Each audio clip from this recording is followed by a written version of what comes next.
Welcome to the Girlfriend God Podcast, a podcast in search of and in service to the divine feminine, bringing you an equal mix of academic research and emotional spiritual experience. If you're watching on YouTube, be sure to like and subscribe and leave a comment. If you enjoy this podcast, share it with your friends, rate and review it if you're listening on a streaming platform. Follow on social media on TikTok, Instagram, and Facebook. Now, let's get in the flow.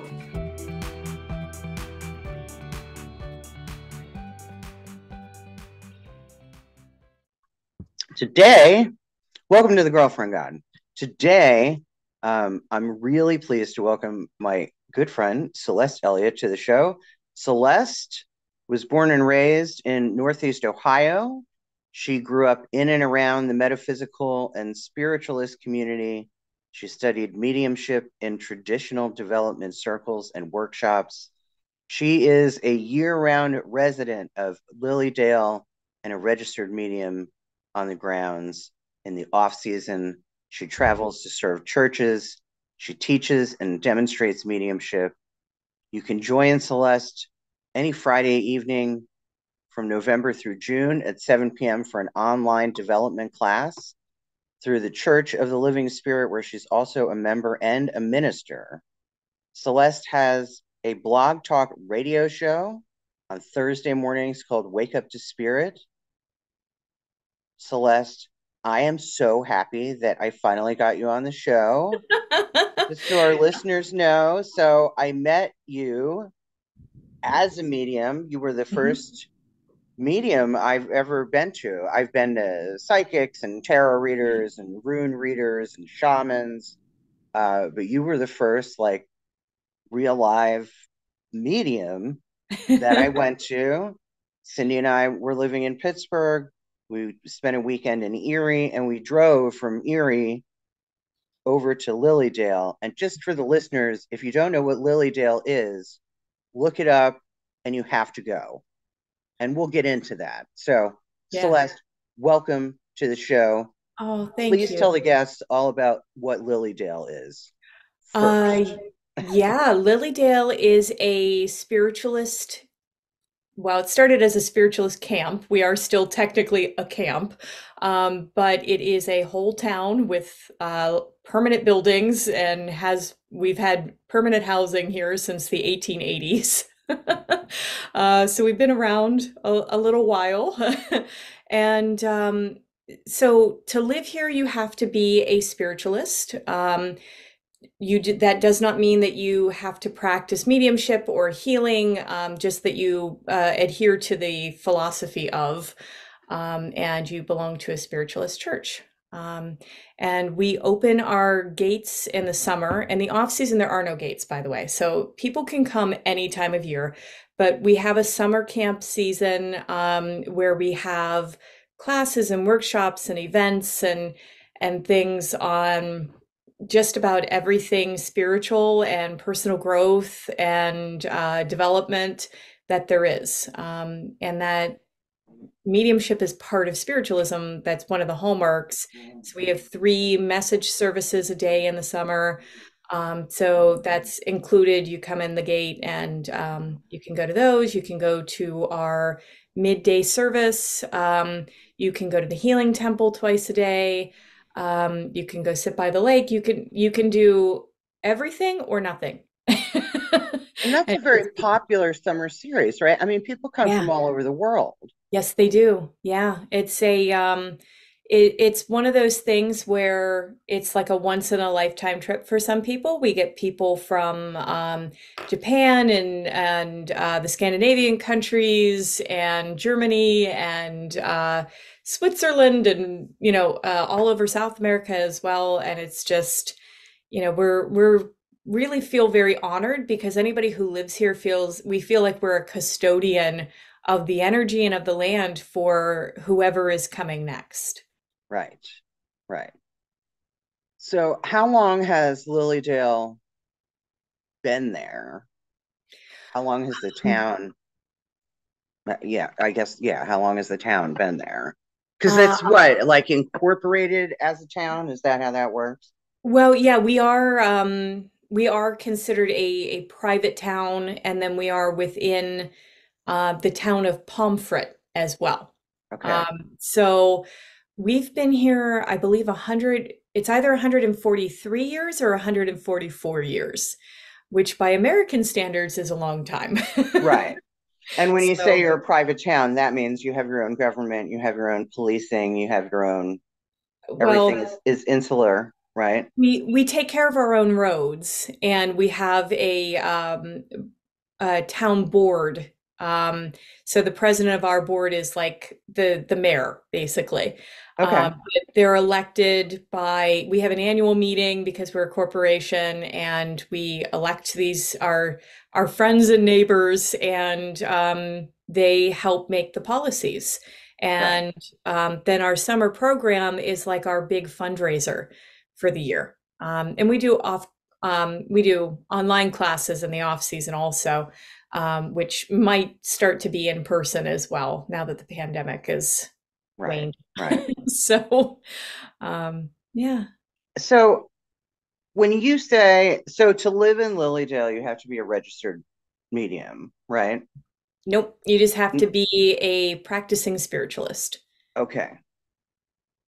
Why did I think it was the other way around, that you had to be a registered medium? Oh, maybe it's just because statistically it's where you have the most registered mediums living in one place.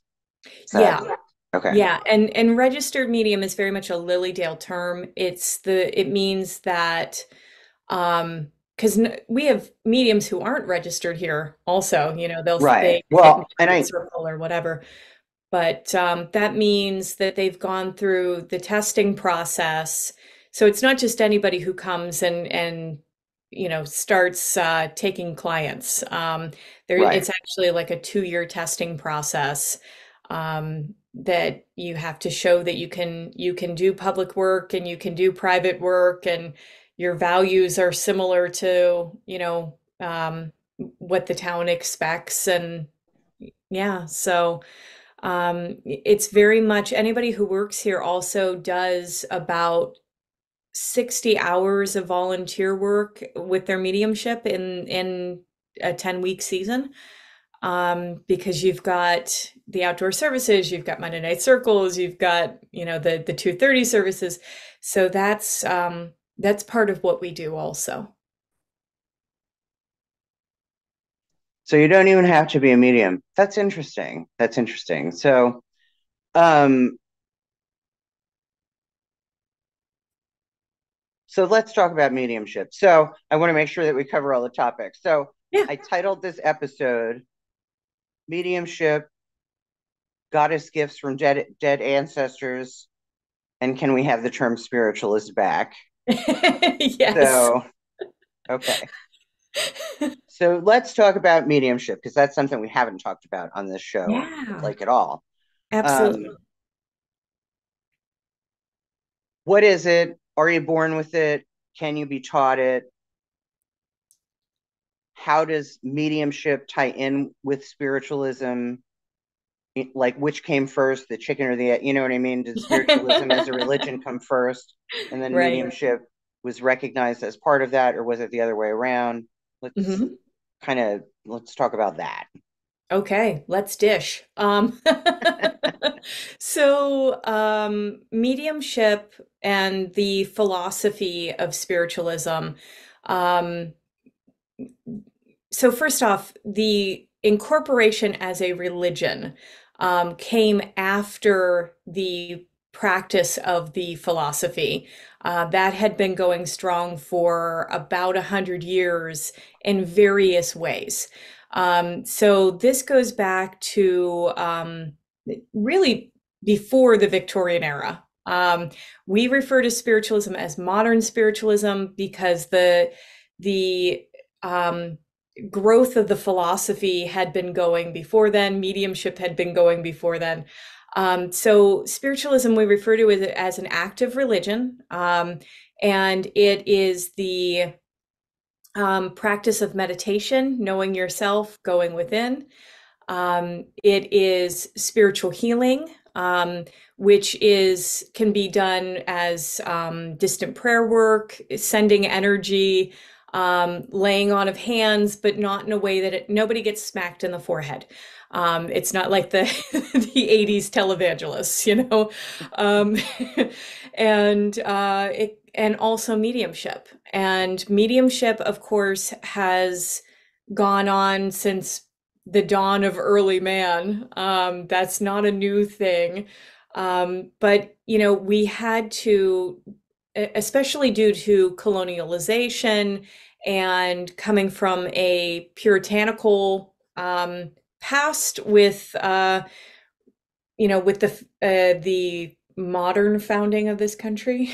Let me interrupt you and ask a question. So, Yeah. when you say that that's been happening since the dawn of man, Oh, sure. I assume that there is that research has been done about that there's archaeological and anthropological evidence of that, just as there is with any other supernatural or occult-based or metaphysical Yeah. tradition, right? Yeah. Between oral traditions with indigenous peoples and written traditions, and if you go back to the Greeks and the Romans, you have traditions of like who was serving in the various temples, and Right, that because we was have the part of their oracles, function. right? Yeah, I mean, the exactly. Oracle of Delphi, that's the oracles were mediumship. I never Yeah. really thought about it that way, but that's Yeah. Yeah. essentially what that is. So, And there's a lot of biblical references also. right, right. And of course, over time, the biblical texts were monkeyed with a bit, added on to, the meaning was That's a whole changed. other episode, That's a whole Celeste. other episode.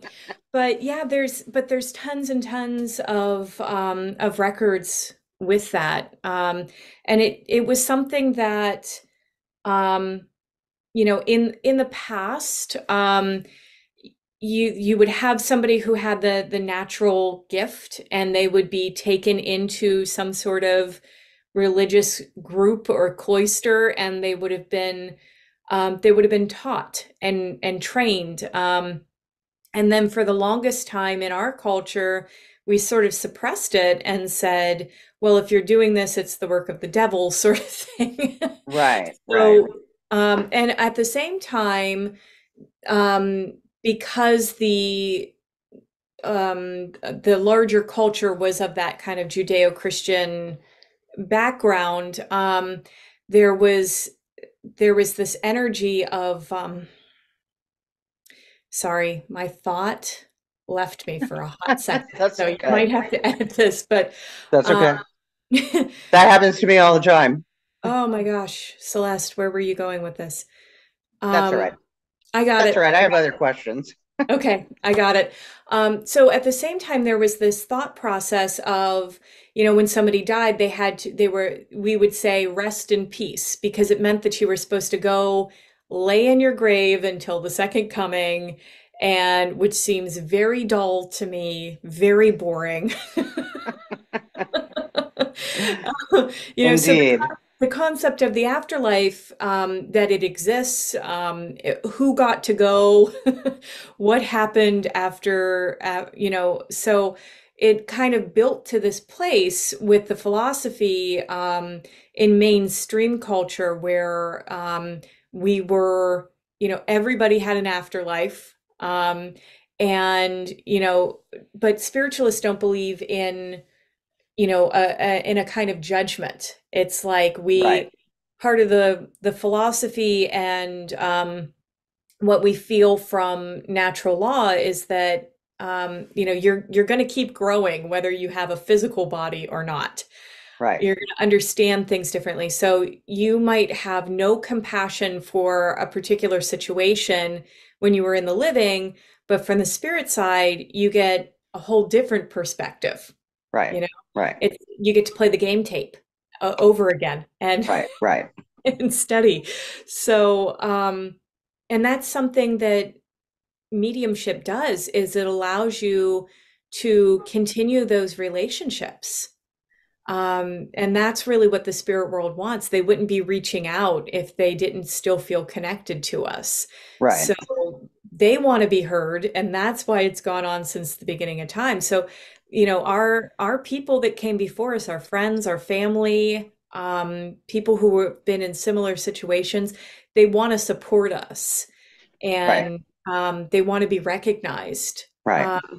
So I am a believer that everybody has mediumship ability to some degree or another, and you can train it further. Some people should not, Right. Right. because emotionally, it's just not where they are in this lifetime, and there's nothing wrong with that. Right. Um, Well, you they know, say that's true about a lot of different kind of supernatural ability, like telekinesis and mhm. um communicating with people with our thoughts, right? That these are all Yeah, things that all humans are capable of, yeah, but they've been trained out of us from a very early oh, age, and all of these things absolutely. can be developed, like spoon bending and just all of that stuff, that we are all capable of all of these things. So you think that's true of mediumship as well?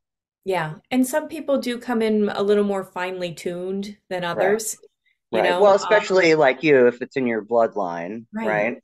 Yeah. And I think that, just like some people are going to be, they have a whole family tradition of being able to grow flowers, and some people have black thumbs.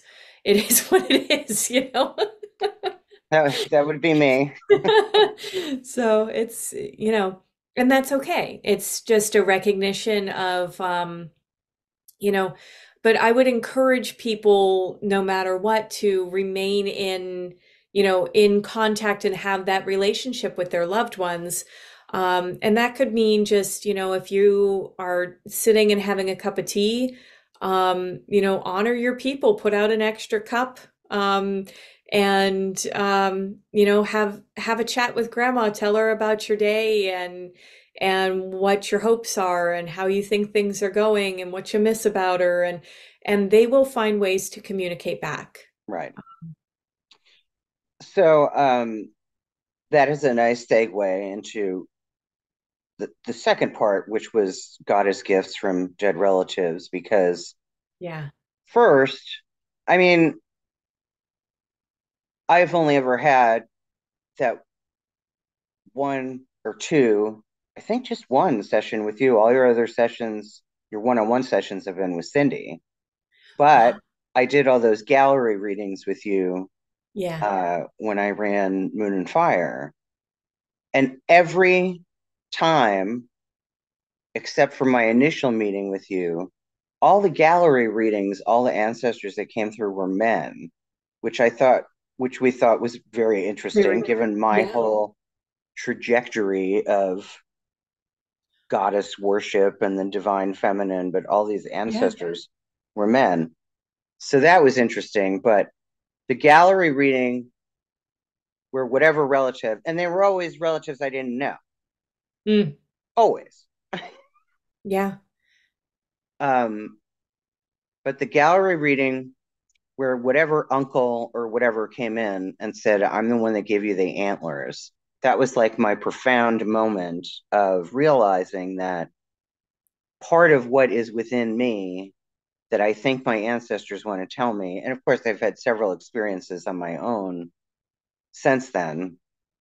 Um, that I think one of the things that people don't realize that they can get from going to see a medium is information about their spiritual lineage, Yes. right? Yeah. Because so many of us are seekers and we don't understand why inherently we are drawn to one thing or another. Yeah.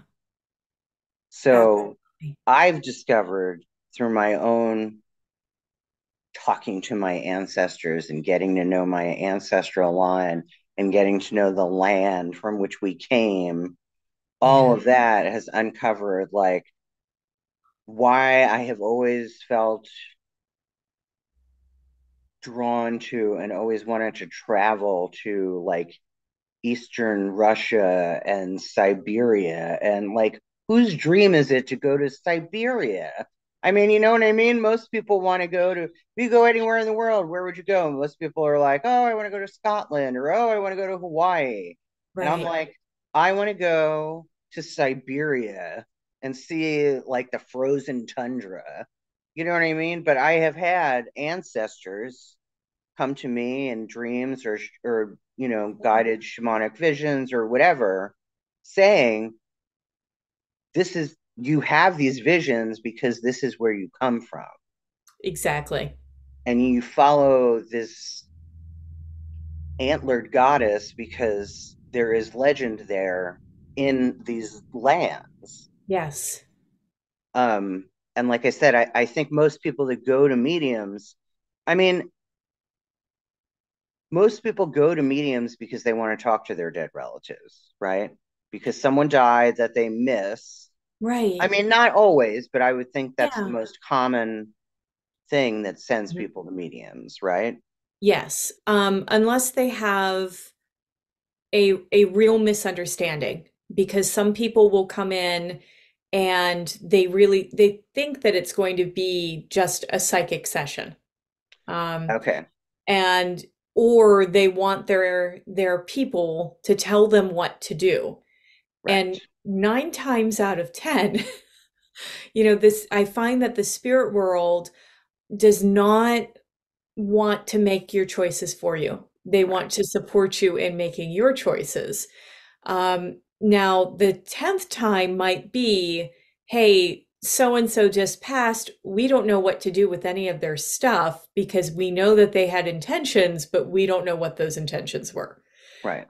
So that's different, because that's their business. But um, mostly it's about, learning and discovering parts of yourself that, what is the saying? Every time an old person dies, a library burns down. Um, I've not heard that before, but yeah, it makes sense. yeah, and I Yeah. don't remember what culture that comes from, but in a way, it's like, but there was a digital archive you can still reach Right, that you can right. still reach into, and Well, and other people come to you like I did, right? Like I didn't necessarily have a particular person in mind. I was open to hearing from yeah, whoever. And and the first time I did get the woman, I got the aunt, I got the stand-in mom who met oh, needs for me that my own mother didn't meet. right, Um, and that was profound and that was powerful. And I have talked to her a lot, since then, because she was also the black sheep of the family. So, we had a lot in common. yeah. But But that's the thing. I've taken that. I mean, I've gone really far with that, Yeah, talking to my ancestors and using that knowledge and making connections between that and the spiritual drive that I have, because there's so much. I mean, you know me and you know what I'm about and you know what my beliefs are. And so right. much of that comes from my dead relatives, Yeah, right? yeah.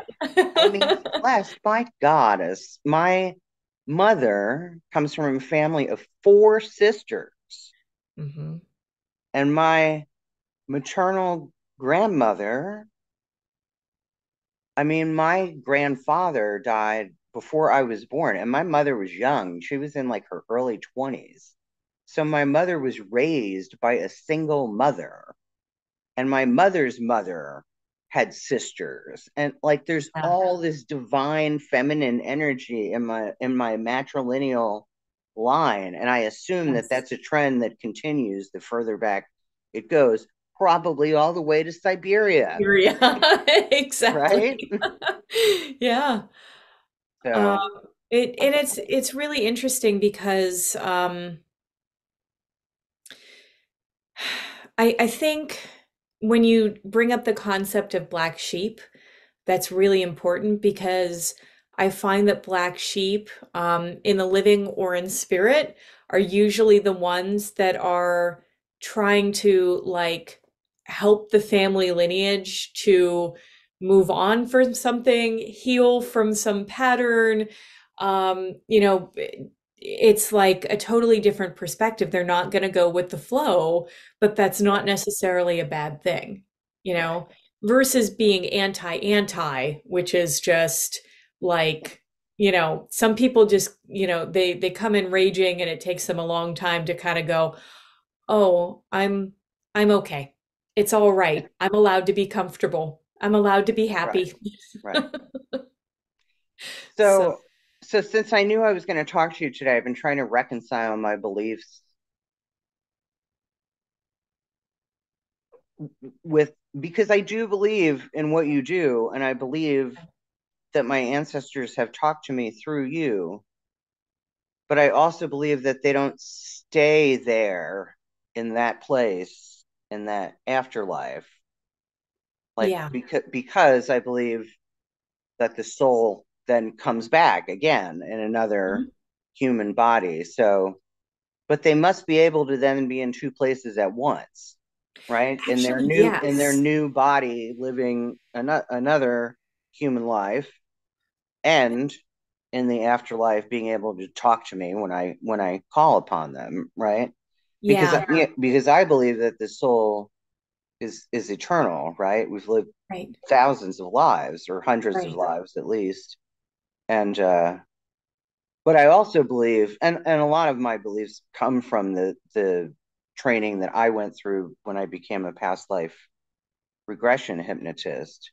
Sure. I think at some point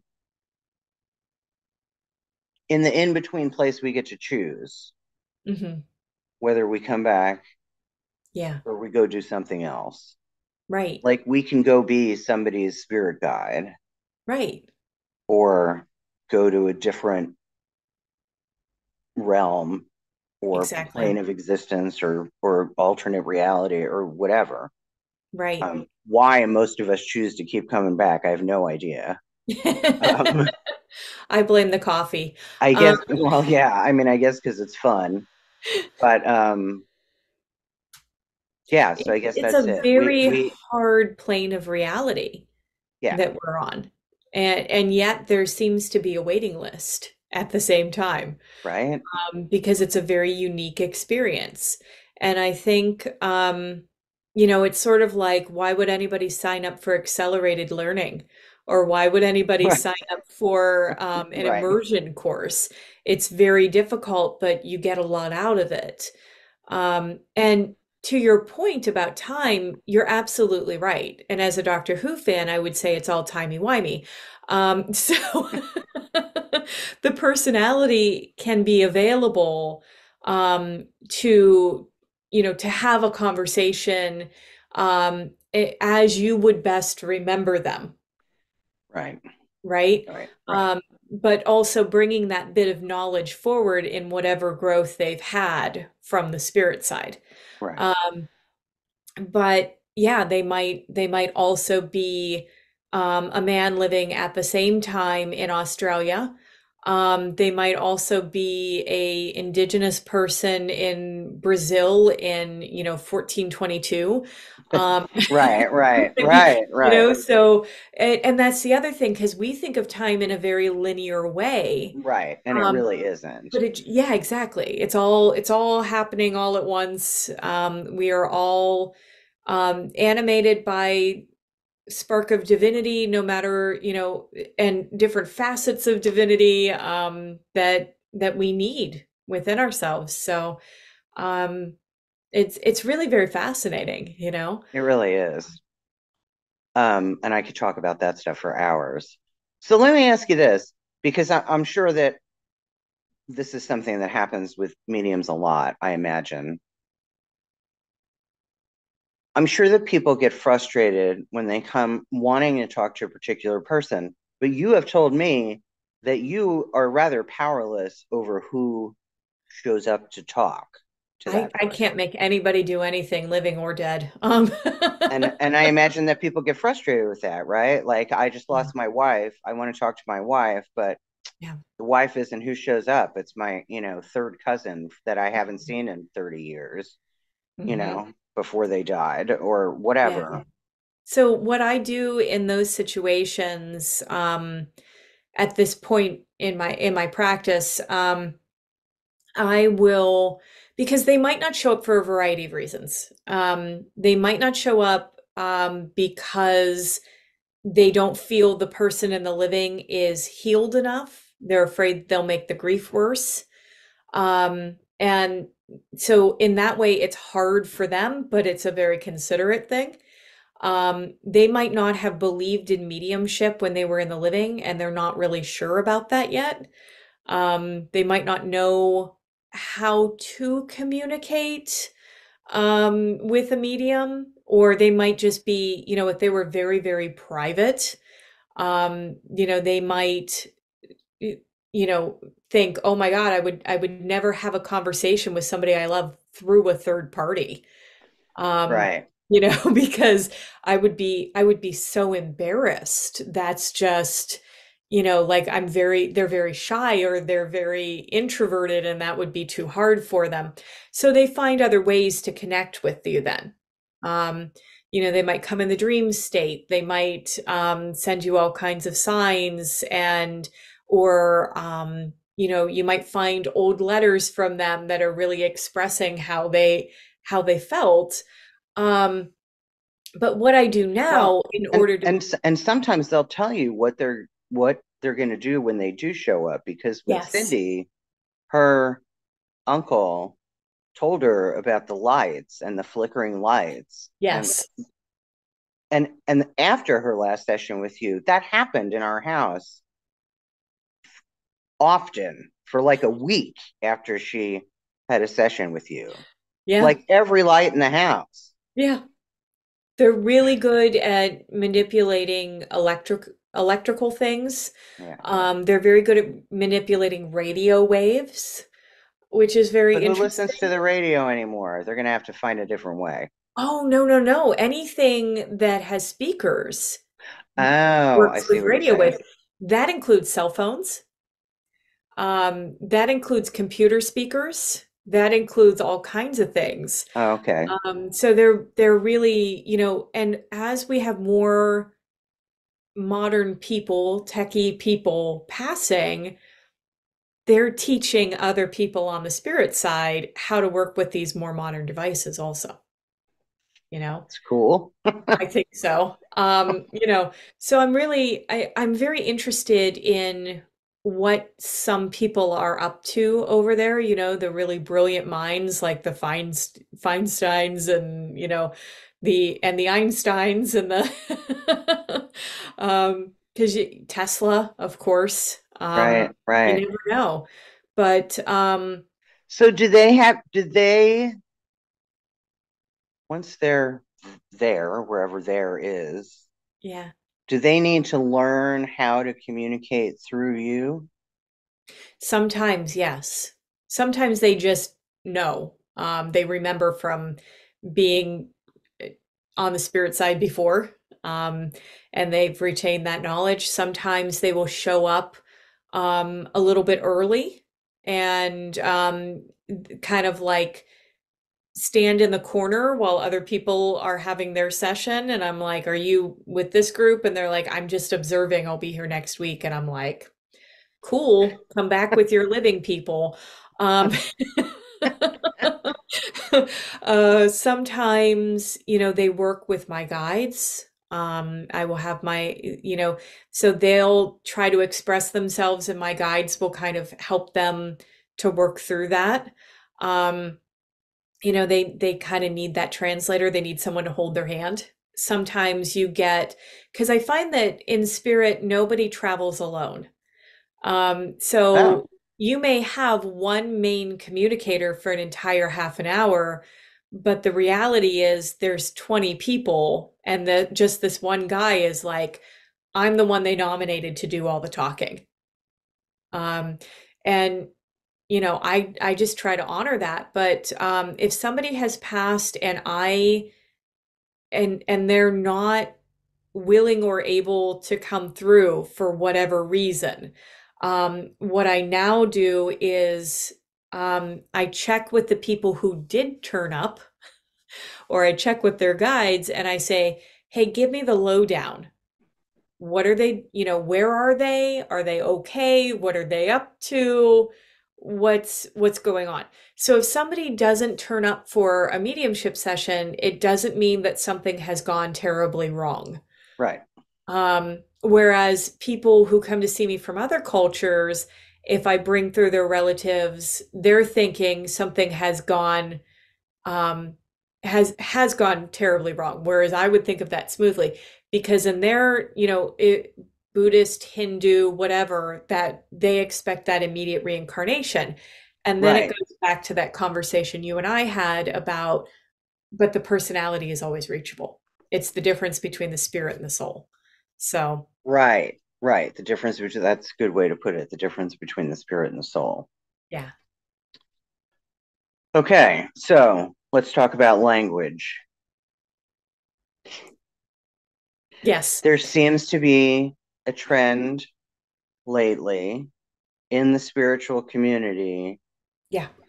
that people are using spiritualist as a general term. People that don't want to call themselves witches or Right. pagans and just want to define themselves as spiritual people have Right. adopted the term spiritualist. I Yeah. think unknowingly, Yes. right? Not realizing that spiritualist is in fact a term that describes a religion, Yes. right? Yeah. What do you do about that?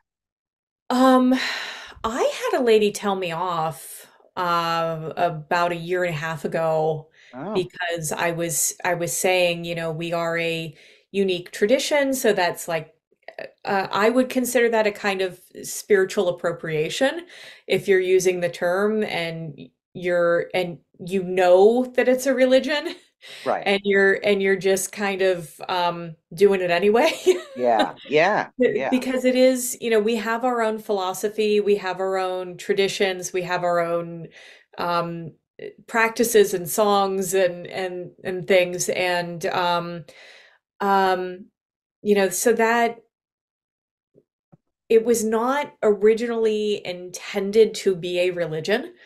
It was originally just intended to be a philosophy that right, showed, and with the mediumship aspect, it showed um, evidence of the continuation of life after death. I right, cannot say that um, it proves anything, um, you know, but right, uh, but it shows evidence. Um, and the term spiritualism came from a gentleman by the name of Andrew Jackson Davis, who said, "If you must call us anything, call it spiritualism, because it's the study of spirit." They right, wanted to know what happens in the afterlife, um, and it kind of it's very interesting because it's like I see the metaphysical community, the New Age movement, swallowed pieces of traditions, um, yes, and without giving credit to those traditions, and it became more shallow, you know. And I find that it is, there's going to be open traditions, there's going to be closed traditions in different situations. right, There are no closed practices in spiritualism. As long as you are showing, um, there's really, it's just, we have a kind of a list of principles, but it's not like if you're not following that, we're going to excommunicate you. It's like right, it's your journey. Study natural law, try to be a good person. These are the general things. So I can right, see where people would think it's very loosey-goosey, and they could, but there really is more to it that is defined than undefined. Um, right. yeah. So, um, because you read tarot cards doesn't make you a spiritualist. Right. Right. And like I said, it's unfortunate because I think it's, they just don't know. Exactly. Yeah. And Right. it's also not slang for anybody who does mediumship. Um, Right. which is, because again, there is this philosophy behind it. There is that's the foundation. Um, So yeah, you can't just call yourself a spiritualist if you right. do mediumship. Yeah. And I They're see that not they're not synonymous. exactly. Yeah. And 10 years ago, I sat on a committee for marketing for the community for our summer program, and we were saying, this is a real problem because nobody knows the term spiritualist. Well, now we're kicking ourselves because they know the Right. term, but not what it means. So now Right. we got to get the definition out there. Um, so, Yeah. I guess that is the way to combat that, right? Is to yeah, educate. Is right. to And educate. because my brain is very literal and I will question and I will overthink. So when I see people on TikTok or Facebook or whatever social media, if they're using the term, I will generally ask them, um, do you mean the religion and philosophy, or do you mean in those kind of vague woo-woo terms? Um, and I try to do that in a really, really respectful way because Right. it is genuinely me out of curiosity, Right. not me being like, you're not using it right. Um, Right. so I haven't been banned from anything yet, but we'll see. Okay. We'll see how it Good. goes. Good on you. Yeah. I can relate. I mean, my situation is a little different just because I feel like terms get so overused, they lose their meaning. Like I Yeah, feel that way about the word goddess, right. right? Because it's been so co-opted by wellness and self-improvement Yeah, and like especially by yoga. I don't know. I got this real resentment with yoga because there's a lot of goddess talk in yoga right. and the goddess whatever yoga retreat and you know Yeah, what I mean? Like it's not just a yeah, marketing descriptor. It's right. the you know what I mean? To me that feels I don't know. I Yeah, like I take offense to that. I'm like, it's there are real people out here in the world who practice a goddess religion, even though we have right. no official religion. Although, Celeste, I am working on that. There you go. Yeah. The only reason that spiritualism is a registered world religion is because the mediums, people kept trying to arrest mediums on old fortune telling laws from way, way back. Mhm. And so to have it recognized as a part of your religion and your belief system meant you couldn't just haul somebody off for, talking to grandma. Um, Right. so it also probably, they were using also mental health laws against the mediums in the 1800s. Right. And asylums in those times were really bad, scary places. Yeah. And you did not want to be in there if you didn't. Right.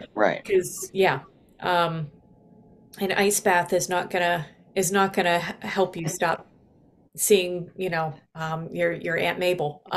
So so that's a thing. But Yeah. yeah, I think that it gives people an understanding of, no, this is a serious thing to me, rather than Right. it being vague and undefined and able to be co-opted, I want to say. Right. Right. Right. So, Yeah, like I made a post not that long ago about just about that I understand what they mean when they use the phrase find the goddess finding the goddess within.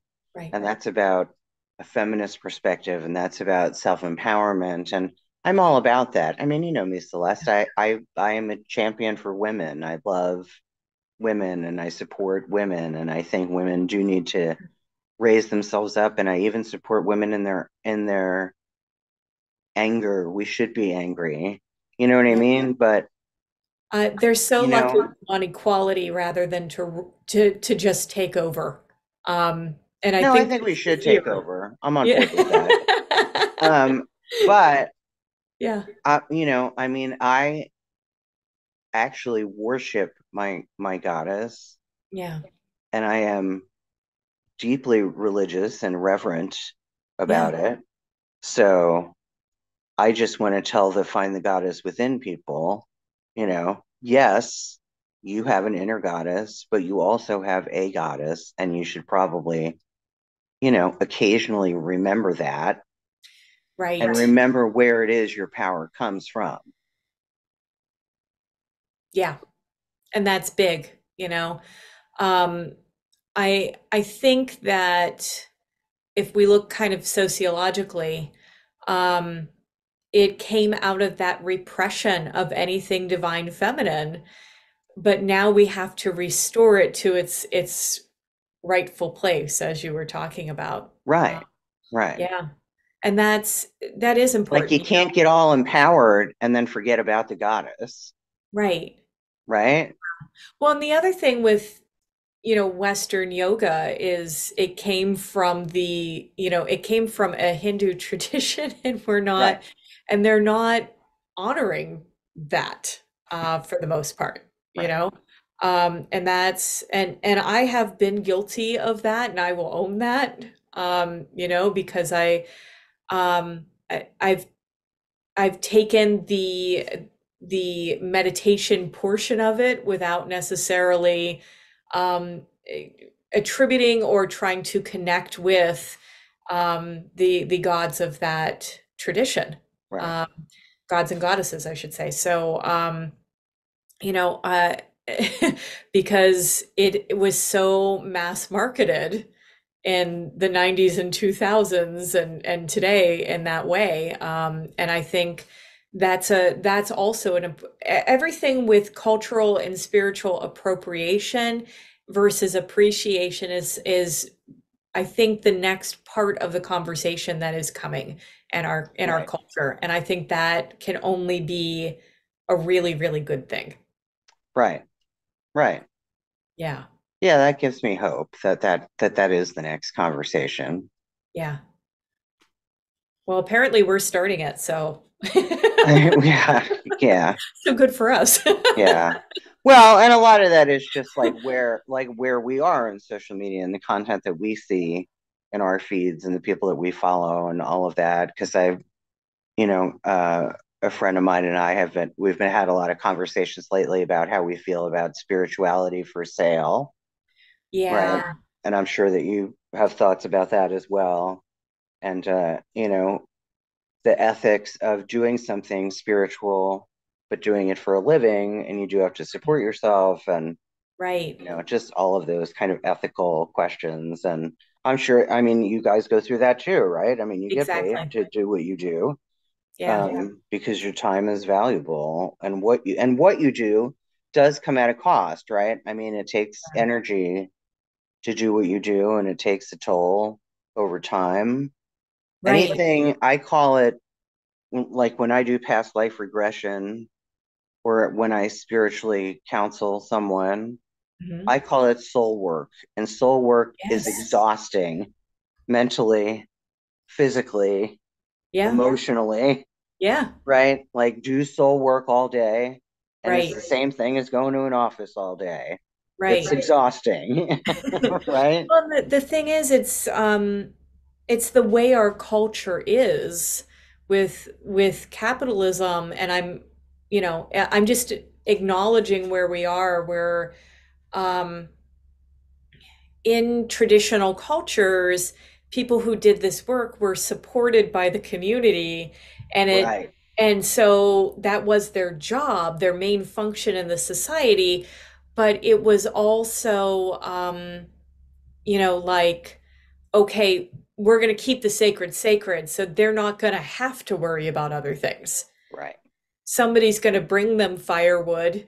People are going to put together and share what they've hunted and gathered. Right.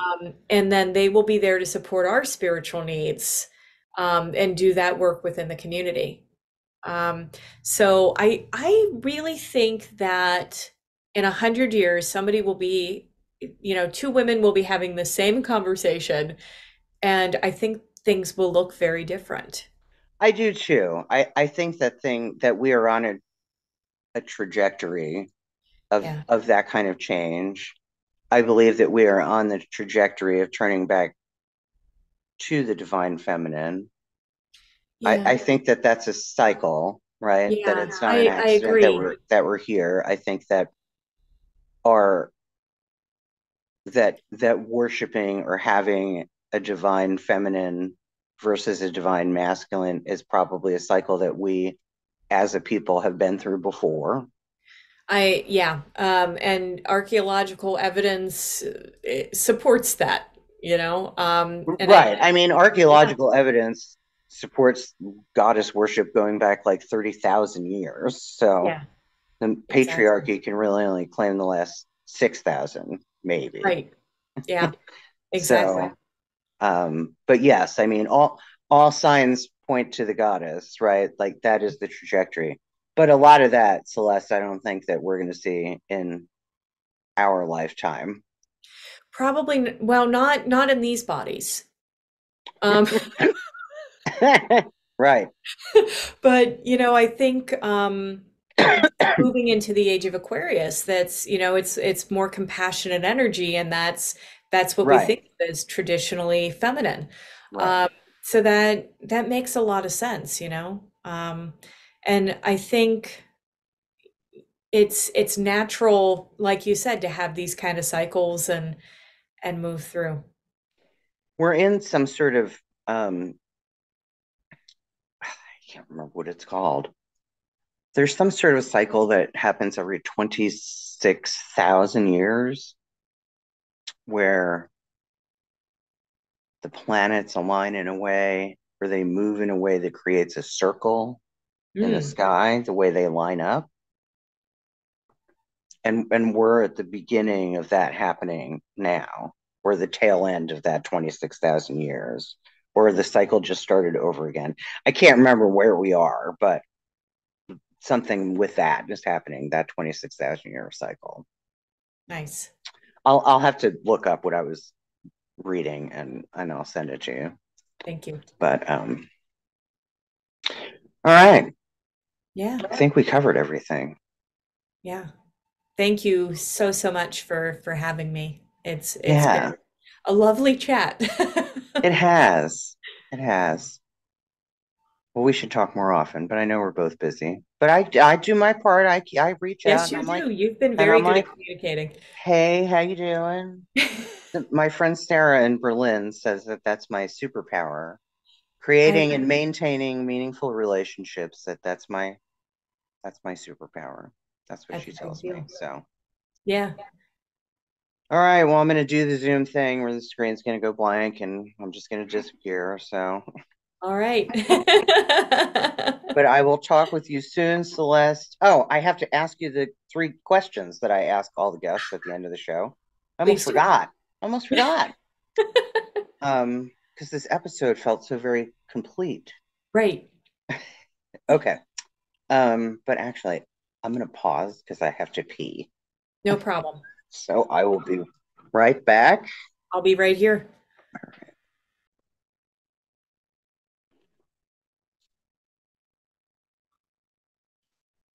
So is everything all right?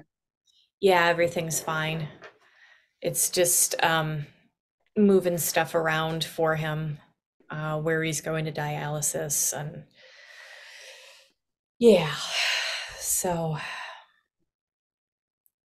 process. Yeah, I understand. Yeah. It's it's an honor to be a club part of a club that nobody wants to be Right. in. Yeah. Right. Brush the crumbs off my chest. Okay. So I ask all the guests the same three questions at the end of the show. So your first question is, tell me something about you that people that know you would be surprised to learn. Something about me that people that know me would be surprised. Yes. Um, so that goes, I want to joke with you that that goes into secret single behavior. Um, because I'm really very I'm fairly introverted, but with people that I know, like I'm very much an open book. Right. Um, but probably that I have a section of my upstairs hallway that I now refer to as the sock graveyard. And I can now never find my socks because I now have a puppy and he thinks socks, clean or dirty, are like the best thing in the whole world. Um, so nobody's been upstairs to know that I have a sock graveyard. Okay. hmm What is your current favorite movie or your current favorite television series? Most people go for the television series.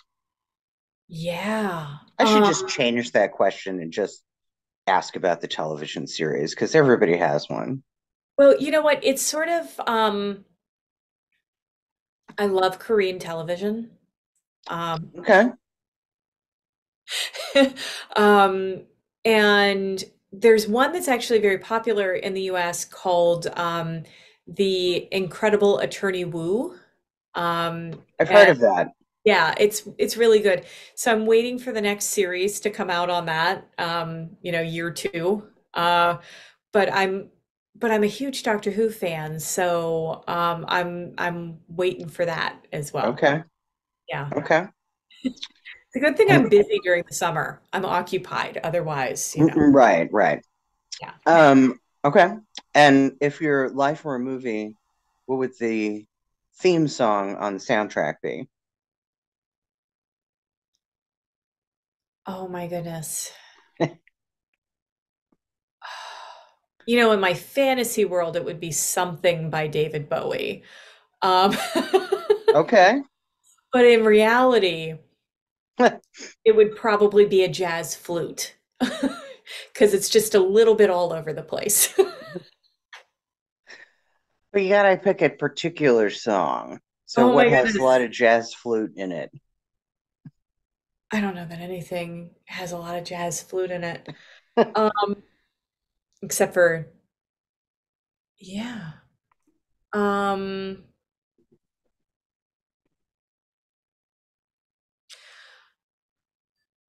I don't know. This feels impossible to me. That's so funny. Um, I how about um okay. I'm going to pick my I probably the Immigrant Song by Led Zeppelin. How about that? Okay. Because Because it's never boring. There's never a time I don't want to hear that song. okay. Okay. And that's your life. Never boring. Never boring. Yeah. And really, um, I do love that song. yeah. And I And think most and people and can that relate to part that song. in upstate New York can be the land of the ice and snow Yeah. Yeah. for sure. Exactly. Yeah. Um, that is very much what I feel like, It's like it's always an adventure. It's always stepping out of my comfort zone. Um, So I think a lot of people can relate to that one, but I think that's a really good one. That's So fabulous. I love that song.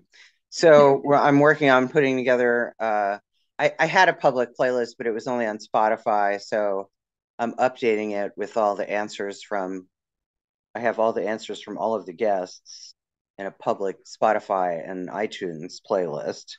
So after this season, I'll update it with all the answers from season 3.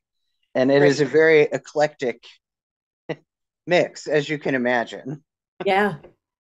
I Oh my have God. everything from bands I've never heard of to the Imperial Death March, from the Star Wars soundtrack to Yeah, I Will Survive by Gloria Gaynor. It's a fabulous playlist. So that is a great I playlist. will I'll let you know when that's finished, and I'll send you a link to it. Beautiful. It's Celeste. Well, this has been a lot of fun. Yeah, thank I will you. talk Thank you. to you soon. Okay. But until then, as always, may the peace and the love of the goddess be with you. Thank you. All right. Talk soon. Okay. Bye. Thanks for watching The Girlfriend God on YouTube. If you enjoy this podcast, the best way you can support it is to like it, follow it, leave comments on the page, rate it, review it, share it with your friends. But most of all, subscribe to this channel. And if you want more of The Girlfriend God, you can find The Girlfriend God on social media, on Facebook, Instagram, and TikTok. Thanks again for watching.